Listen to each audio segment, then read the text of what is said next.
Okay, we're ready to get going. If everyone could please make sure the microphones are on.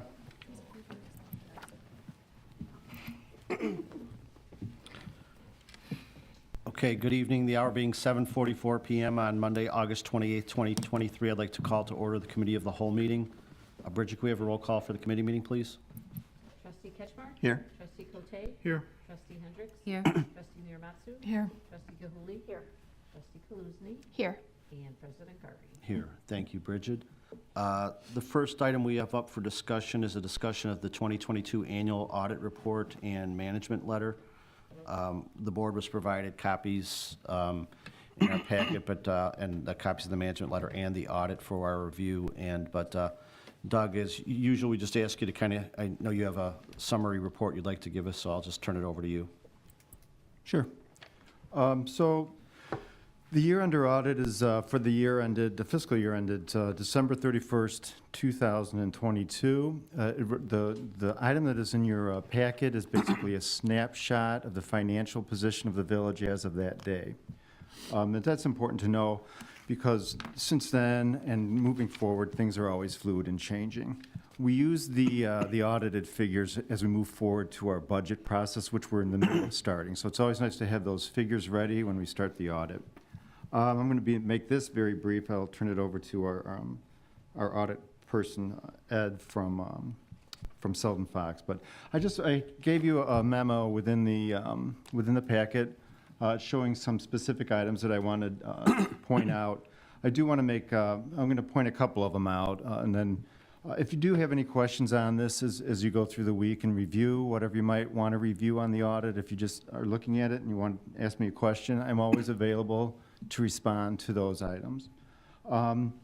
So what I wanted to point out was the general fund, which is the main fund of the village. It pays, like, I know you know this, it pays the salaries of the majority of the police, fire, administrative staff. That fund finished the year with a $1.3 million surplus, and it did bring our reserves up to 22%. We are looking to get to a 25%, and hopefully within the next 2 years at the most, we will be at that 25% level, which we've been striving for since we put the reserve policy in place. So we've moved from 16% last year up to 22% this year, which is a very good movement. We did recognize a 1.4 million or 1.1 million in ARPA funds this year. 800,000 of it, 600 to 800, I think, went towards excess overtime for the fire department in the previous 2 years, and the other portion of that we used to fund the village's additional match with the Salt Creek Bridge. We had originally anticipated 600,000 in funding for that, and it went up to a little bit over $1 million for our share of that project. So that's where we recognize some of the ARPA funds for this past year. Going forward, we'll recognize the ARPA funds. We'll discuss that at the upcoming budget meeting, is how we're going to plan on doing that. The other important part that I wanted to point out was within the pension funds, it's always important that the village look at where we're at funding-wise, because that seems to be a question, a concern throughout the state of Illinois, because the state pensions aren't doing as well as they should. But I can state that the police and firefighter pension funds are being funded. They did take a hit this year because the market as of December 31st, 2022 was way down. The police pension lost $4.5 million in unrealized loss on their investments, and the fire pension lost $3.8 million on their investments.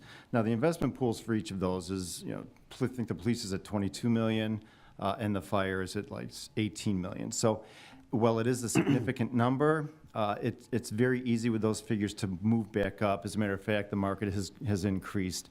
So the loss, they've actually started to experience a gain again in the second half of the year, or I'm sorry, in the first half of the year. So the numbers won't be so bad next year. But as a result, I should just continue on here. As a result of those losses, the funding level for both the police and firefighter pension funds did go down. The fire is now funded at 66%. That's down from 87% the previous year. The police pension fund is funded at 53%, and that's down from 66% from the previous year, almost totally related to that investment loss. So investments are tricky. The police and the firefighter pension funds both are allowed equity levels up to 65%. They both have chosen in their cash policy and their investment policy a 55% level, with the remaining 45% in stable treasuries. So that's the important thing. IMRF, of course, is fully funded. It went from 102% funded last year down to 99%. So the IMRF fund is doing very well for the village. Our contribution rate for IMRF next year will only be, I think it's a 4% contribution rate. We were up to like 14% about 5 years ago. So everything's good on the IMRF side. So that is really what I wanted to point out. Like I said, there's a memo within the packet. Take a read through that. You can read your audit report. If you want a hard copy, we do have hard copies available. And if you have any questions as you do go through this over the next couple of weeks or whenever, just feel free to email me or call me, or we'll be able to get through some of these answers, because it is a 234-page document, and there is a lot of information in there. So, okay, so that being said, Ed Tracy, he's from our auditing firm, Selden Fox. This is the third year of the audit that they've been working on, and he's here to go in depth and a little bit more in what he feels is important to present to the board. Welcome, Mr. Thank you for being here. Thank you, and thanks to Doug and his team for all their assistance they provided us during the audit this year. Doug did a really good job of highlighting a lot of giving a lot of the financial highlights, so I'm going to have to cut my script down significantly. The audit report will again be submitted for a certificate of achievement with the Government Finance Officers Association. You received this award last year, and I fully expect that you will receive it again this year. The report itself, as Doug mentioned, is a very large document. There's basically 3 sections. There's an introductory section, which just contains some required information, a financial section, which is the bulk of the report, and then a statistical section, which provides a lot of tables with 10-year history of significant revenues, financial data, some other things. It really some good sources of information, some historical data there in the statistical section. The financial section itself, though, there's really a few things to highlight there. Our independent auditors report starts that section, and our report is an unmodified opinion, so that's the highest form of assurance that we can give that the financial statements that follow are fairly presented in accordance with governmental accounting standards. There's also a management discussion and analysis, and this is written by management. It's like a narrative of the financial year. It's really a good place to go if you're just wanting to get an overview, and it just provides a lot of good comparative information and addresses certain topics. There's certain topics it's required to address, but it's, as I said, it's kind of a condensed narrative of the year, and it's a good place to go to. The financial statements themselves, there's really 2 sets of financial statements. The first few pages, it's pages 4 through 7, are what's called the government-wide financial statements. Now, these kind of look at the government as a whole. They look at it more on a long-term basis. They capitalize fixed assets and put them on the books and depreciate them over time. Long-term debt gets put on the balance sheet as liability and gets paid down over time.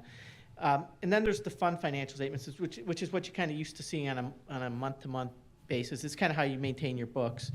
Doug had highlighted some of the financial highlights within the fund financial statements. The general fund, again, a very strong year for the general fund. Revenues exceeded expenses by about almost $3.5 million before you took into account some transfers in and out of the fund. The water and sewer fund revenues were at about 100% of budget, 99.7% of budget, and the operating expenses were slightly over budget, but that was primarily because water purchases were in excess of budget by about $380,000. The garbage fund also operated at a profit this year. Those are your enterprise funds. Those kind of operate as a kind of are treated as like a standalone business almost. So you kind of look at those. They're intended to fund, be self-sustaining, and that was the case this year.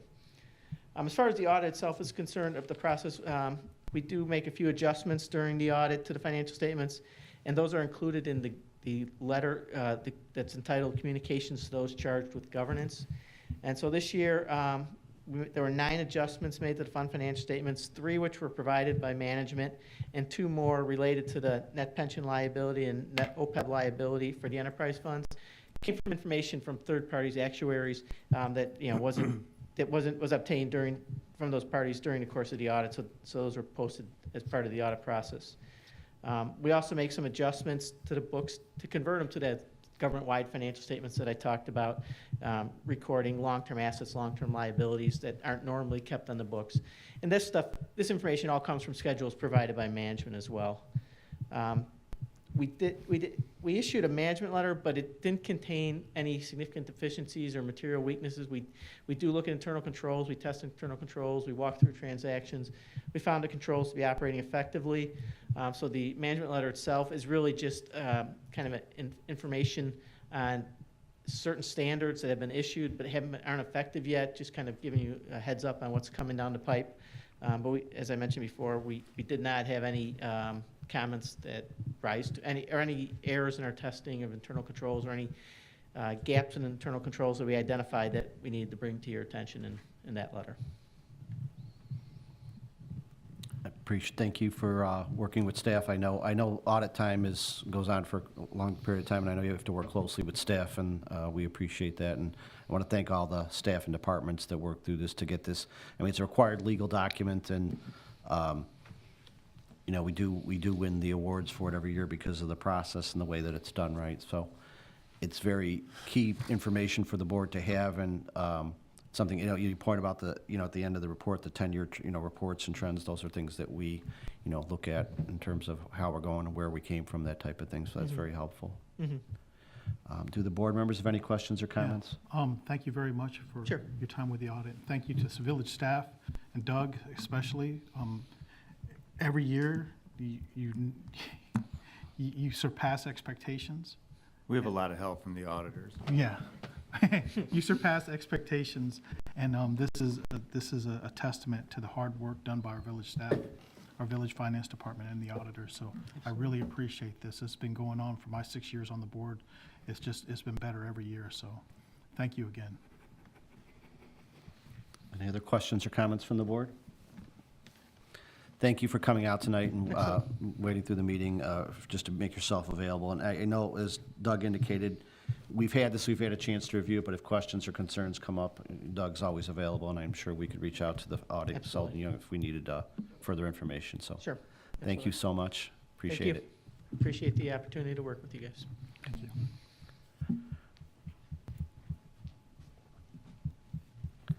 Okay, the next item, we have a discussion, is trustee Ketchmark indicated during his economic development report, one-year review of the economic development plan, and we talked about the Economic Development Commission. So we're here to get a kind of a presentation of a year of review and a little bit about where we're going. So, Tim, do you want to say anything to get started? We're going to just turn it over to Cindy at this point. Right over to Cindy. Cindy, you got the floor. Good evening. I think everyone, at least almost everyone at least knows that I'm the economic development consultant that has been brought on to assist the village, Emily Egan, and community development to roll out the economic development plan, as well as any efforts that relate to that. A year ago, the board approved a 3-year plan, and tonight I'm here to discuss or cover some highlights of the first 6 to 12 months. So it's a year-end report. The plan identified 3 overreaching goals for Brookfield that steer our efforts from an economic development perspective: visibility, assets, raising of elevation of the community's visibility, assets, and solidifying the community as a place that we want to work, invest, live, and play in. And so that drives pretty much everything you're going to hear tonight. As part of your packet, you received a report that, again, highlights the first 6 to 12 months, and after highlighting a few of these items, if there's anything I can address specifically, I'd be happy to do that. Again, these efforts have been carried out not only through myself, but Emily Egan, community development staff, the commission, Economic Development Commission, as well as the businesses here in the community. So it's been a partnership of those entities. The first of our, I guess I should have gone to agenda, sorry. The first of the goals that were identified as part of the plan was professional economic support. And the first thing we did was we created the Economic Development Commission. These are individuals that represent a variety of businesses here in the community and have been a great voice for the business community.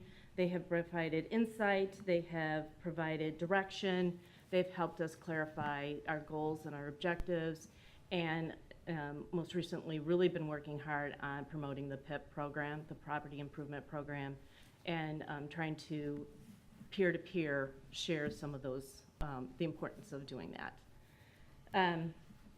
We've also spoken to the beautification and the conservation commissions and ways that they can participate and the importance of their efforts in our efforts to promote the community and elevate its assets. The Property Improvement Program has seen quite a bit of activity, especially of late. So far, we have approved 7 businesses who have either completed or are in process of doing some kind of facade work or signage. The 8th you approved tonight. We have 6 more that we'd like to see happen by the end of the year. We'll see, because in some cases, it's finding skilled staff or skilled vendors to do all the work that they want to do. Takes a little bit of time to get all those pieces together, depending on the project. We have also applied for and received a $208,000 from Invest Cook, and this will help improve the north side of the Congress Park Metro Station, which will then help us elevate the importance of that park, Congress Park redevelopment.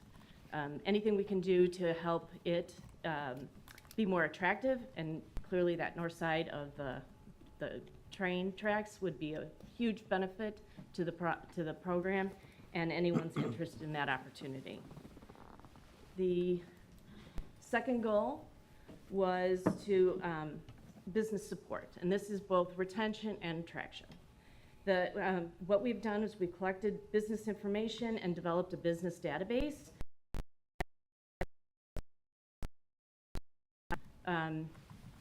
The business's key communication, the ways they would prefer to be communicated with. So instead of sending an info email, we've actually got their personal contact information so that we can do targeted messages specifically to a business based on the information we want to communicate.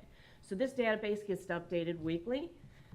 We have also created the Available Properties website, which is also updated weekly. And this is a great tool for, especially for Emily and I, when we're speaking to a prospective business on what's available, what are some of the key things that they're looking for. It gives us an idea of what's allowed in that area, so we can actually have a targeted conversation with a prospective business. One of the things that the EDC pointed out was that too often businesses get into the process before they find out if it's even allowable use. So what the Available Property website allows us to do is actually have a visual that we can sit down with someone and use as a resource. So it's a great resource, but it has to be updated on a regular basis. So it's a project out of its own. We also work to identify grants and small business funding opportunities, and I use the database, the business database, to be able to communicate those in a targeted way to businesses. So if it's a grant to help restaurants, especially coming out of COVID, they would be the only ones that would get that information. So it's a targeted opportunity to communicate. And as part of that, as part of the report you received, you can see some of the brand new businesses that have come to town. So there's a lot of movement that's been happening. And even in the last week and a half, we have approved 4 more business licenses. So we'll see where those 4 new businesses go. And then our third goal was to promote quality of life and businesses. We had nothing to start with, so what we've created is we've built the economic development web pages out, especially on the new website. There's the Available Properties website, the economic development Facebook, direct emails, and then when appropriate, LinkedIn. Not to be ignored is the enjoybrookfield.com, which has great support from the library, Cycle Brookfield, several businesses pepper that with their events on a regular basis, the Chamber of Commerce, Parks and Rec, and other organizations as they apply. So the Enjoy Brookfield has really been a great resource for us to help businesses promote their activities and to show them that we care enough that we want to help them be successful. And then we support all of those activities, especially when a new business comes to town with social media, and try to do some communication through emails and social media to support them and encourage people to go out and check them out.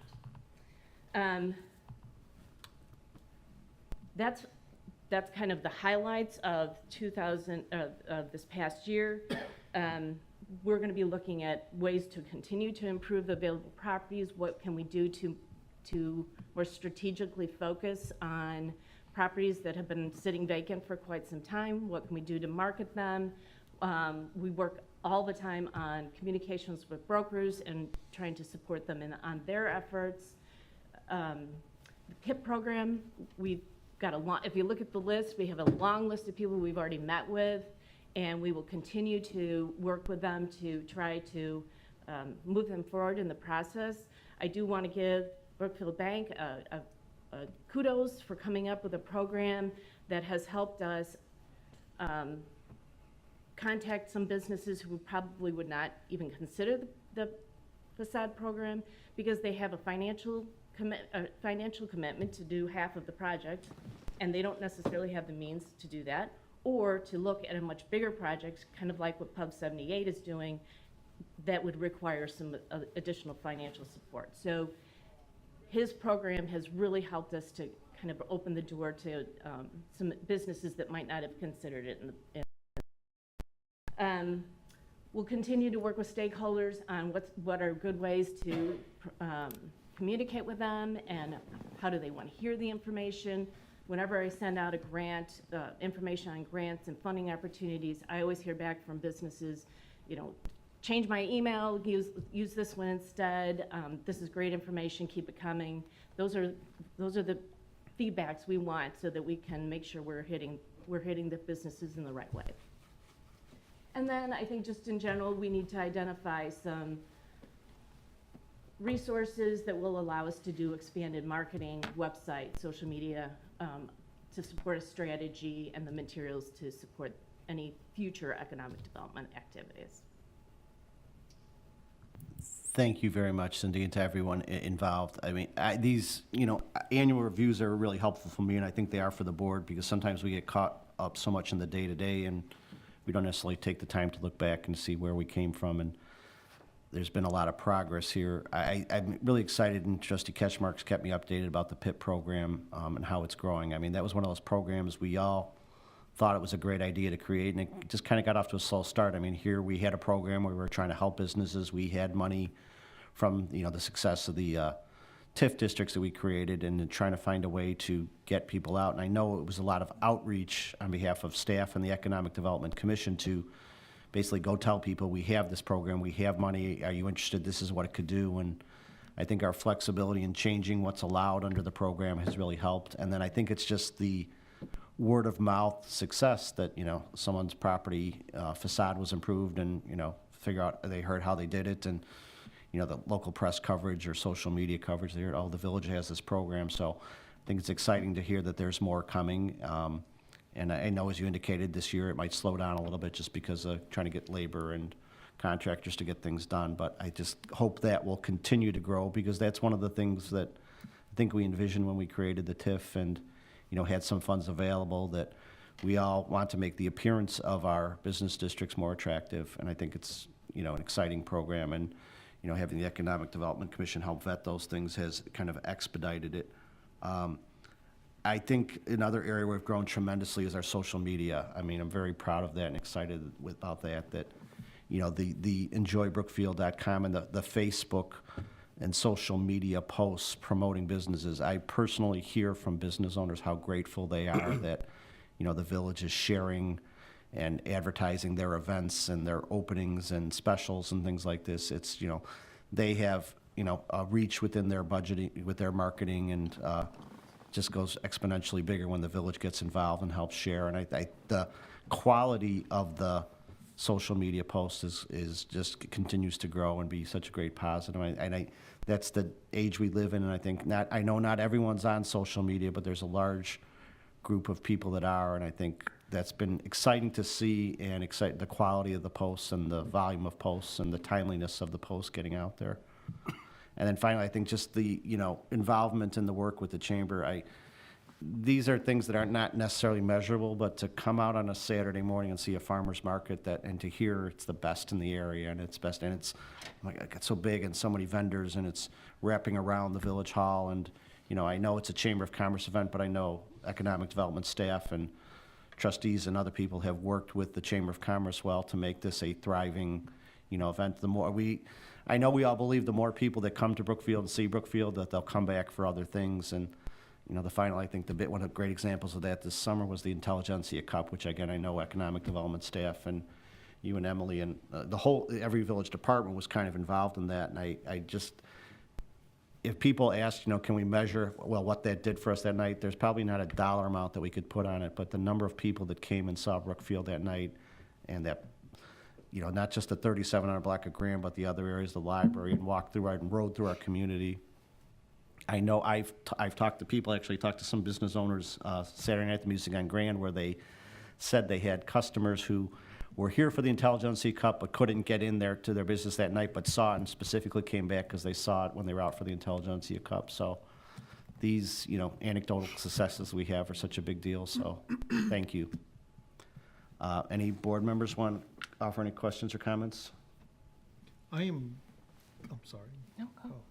I'm glad that you said that. Sometimes we get caught up in the day-to-day, and we don't always feel or see the total amount of work and total amount of accomplishments that are done in the village. Because when we were going through this, when we got this Thursday was going through, I was like, good Lord, that's a lot of stuff. And it was nice because sometimes you just get caught up in what's next, what's coming up next, what do we have to handle next. But when you look at the all-encompassing list of items that have been accomplished and have been reviewed, and items coming up, and you see it in a list and you see it presented like this, you realize how much is actually being done. It's really nice. I agree. Good job, Cindy. And everybody, I think this came up a few years ago when we talked about how we needed to do more things, needed to do more social media, more communications, more engagement with businesses. So I appreciate, all the budget to bring on a consultant and to add to the staff to be able to add that capacity that we needed to make that next step, because everyone was at full capacity. So there wasn't more to give there. And so I think having that addition and the fresh eyes on that, and then adding the Economic Development Commission that's added even more fresh eyes to that and insight has been really valuable, and it's very visible and evident in this report. So congrats and thank you. Yeah, I want to just add to that too. I agree with everything that's been said, and I do think going through and summarizing everything and looking at what's been done and looking what has worked and what hasn't worked in the past. And Emily and we talked about this a little bit in terms of some past campaigns that we've tried that maybe had some limited participation. We thought, maybe this would be great and new, unique ideas. And I'm with us trying new things just to see what will stick. And if it doesn't, that's fine. But it's the reworking it and bringing other people into the conversation like your team is doing here, I think is really important. And pulling key stakeholders in, pulling community members in. We have so much talent and in the community as well as on staff, right? And people are just involved in so many different areas that can offer some good perspective and other resources too. So like the Shop Local campaign, I'm really just looking at the whole plan for this new one coming out, even if it's not, fully decided on yet, is really impressive. And I think the constant looking at, how to draw people here and how to keep them here, want to do business here as well as patronize businesses, I think are some key things that I really appreciate. That's a great point, Trustee Gully. I mean, adapting on the fly. I mean, there was programs we tried in the past and they didn't. I think the Economic Development Commission, the makeup of that, this is their, they've been around for about a year, that their perspective, that they bring forward. We have some idea, but these are the true business owners that have their hands on this every day. Their suggestions and input's been very helpful. So you're right, adapting on the fly and not being afraid to try things and change. And when I didn't mean to imply that there wasn't tangible results. I was looking for the page in the audit when I lost my spot, but one of the measurable things, the sales tax revenues are up. They're higher, above the budgeted amount that we planned on. And, that's clearly a measurable success from the department and the plan, so. May I just add? Sure, please. I think one thing that we hear a lot from brokers and from developers and actually new businesses that are looking at Brookfield is that they're starting to hear about Brookfield and they want to check us out. And I think that's a big, just seeing the number of businesses that are just coming to us for a conversation and looking for space says a lot for the activities of the community development and what they've done to really make the process smoother and quicker and easier for them to get through, and the ability to have some conversations with them to help them find the right spot that fits their business. I think that's a really nice element of what has happened in the past year that Brookfield should be proud of. Absolutely.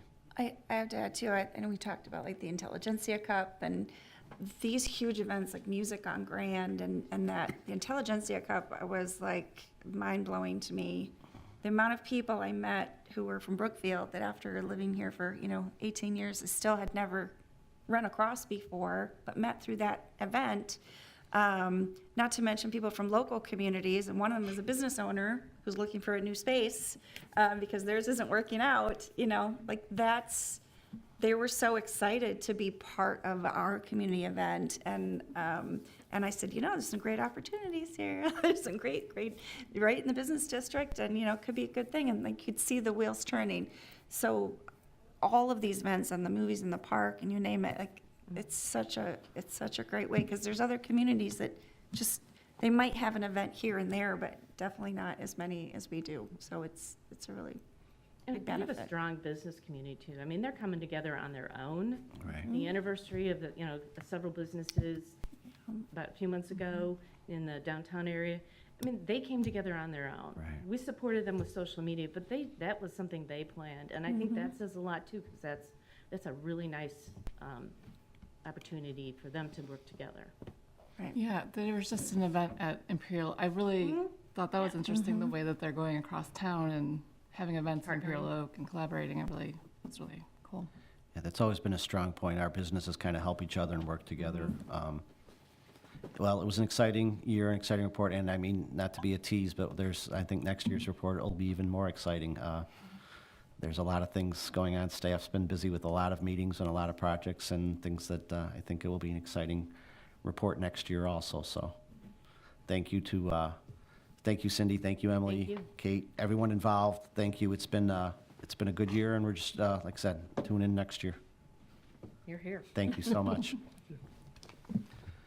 Okay, the last item we have up for is a discussion of a request for potential text amendments to Chapter 62, Article 3, off-street parking and loading, and Chapter 62-225, control of off-street parking facilities.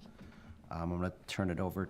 As always, we have very good materials in our packet, but I'm going to turn it over to Kate Portillo, our village planner, to make a presentation.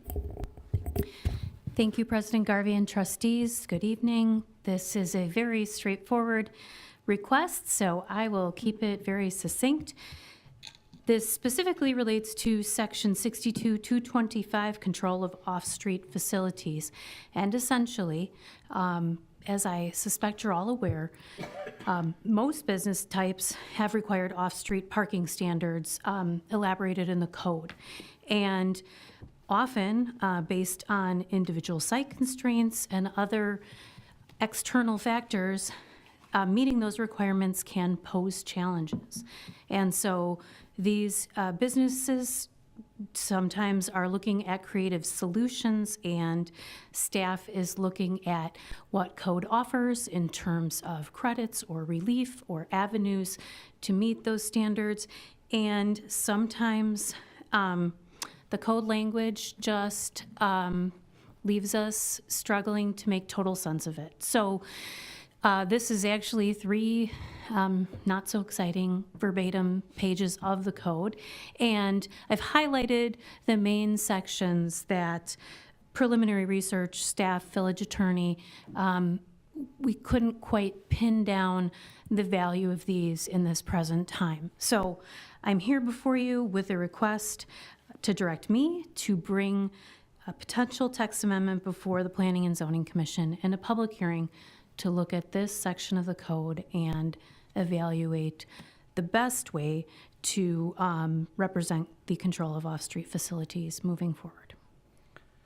And, you know, that language that you have up there now, I know there was some question about, you know, clear understanding of the rationale and context behind that. And I mean, in terms of from the legal end, I guess, you know, I've been around a long time, and I think this was around even before us, but is it that just, there has to be some mechanism if we allow a business to come in with parking credits by their leasing spaces from another property owner or business owner, there has to, I thought the rationale was that had to be recorded somewhere so they were bound. So, you know, business A meets their required parking by leasing spaces from business B, but if that's not held or recorded somewhere, business B sells and decides to no longer lease, spaces to business A, and then I don't know, I'm not saying that it had to be intentional, but there has to be some way of putting business owner B on notice that, okay, I've signed a requirement or lease for this long, and whoever takes over business B, is that part of the rationale, or is that?